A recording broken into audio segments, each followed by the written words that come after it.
सचिव, सबके नेता प्रियंका गांधी जी, अभी जिनका भाषण आप सुन रहे थे, आपके विधायक और लोकसभा के प्रत्याशी मोरारीलाल मीणा साहब, धीरज गुर्जर जी, खटाना जी, ममता भूपेश जी, हमारी प्रमुख साहिबा, प्रधान जी, मंच पे सभी नेतागण, इस चुनावी सभा में आप सब जो मौजूद हैं, नौजवान साथियों, माताओं, बहनों, बुजुर्गों, प्यारे बच्चों, आप सब जानते हो 19 तारीख को वोट पड़ेंगे। और जैसा मुरारी जी ने कहा, ये दौसा लोकसभा क्षेत्र है, पूरा प्रदेश और पूरा देश ये जानना चाहता है कि 2024 के लोकसभा चुनाव में दौसा की जनता, बांदीकुई की जनता किसको वोट डालेगी। और मैं आज भाषण आपके बीच में दे रहा हूँ, एक कांग्रेस के नेता होने के कारण नहीं दे रहा हूँ।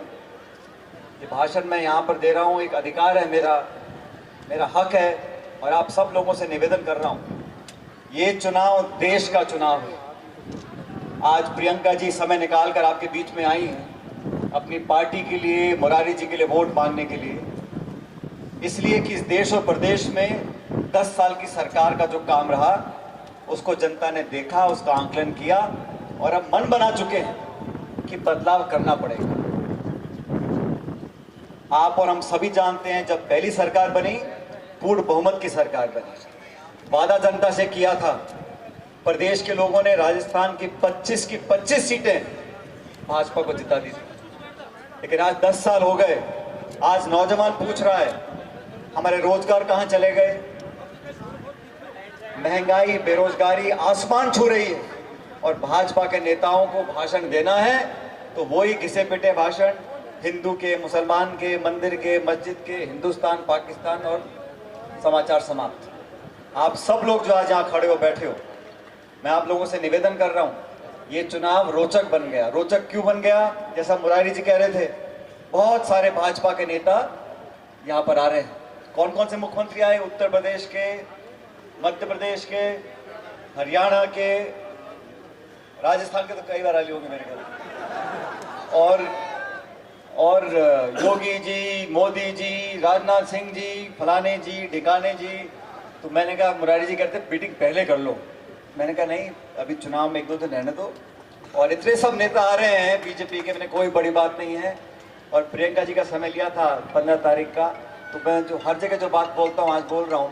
इतने नेता भाजपा के आ गए, आज प्रियंका जी यहाँ भाषण देंगी बांदीकुई में, दौसा में, तो 100 सुनार की एक गुहार।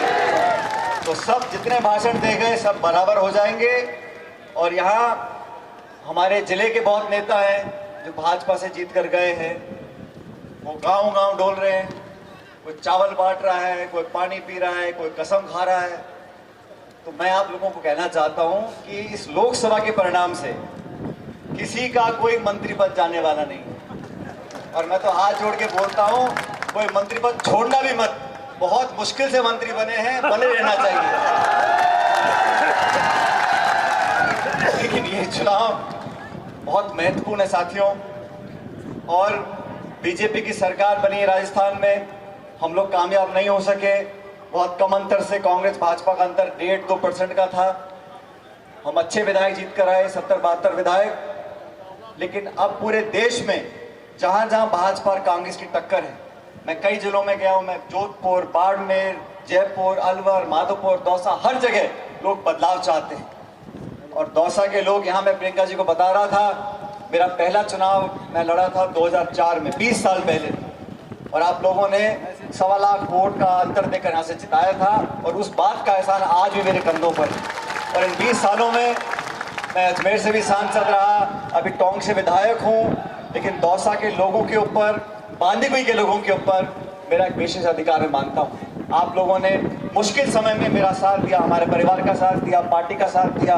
और पायलट साहब के समय से लेकर आज तक, जब तक परिसीमन नहीं हुआ था, यहाँ लगातार कांग्रेस पार्टी जीतती रही। मैं आज आप लोगों से निवेदन करने आया हूँ, इस चुनाव में हमें वो ताकत, वो एकता और वो समय याद करना है जब यहाँ कांग्रेस का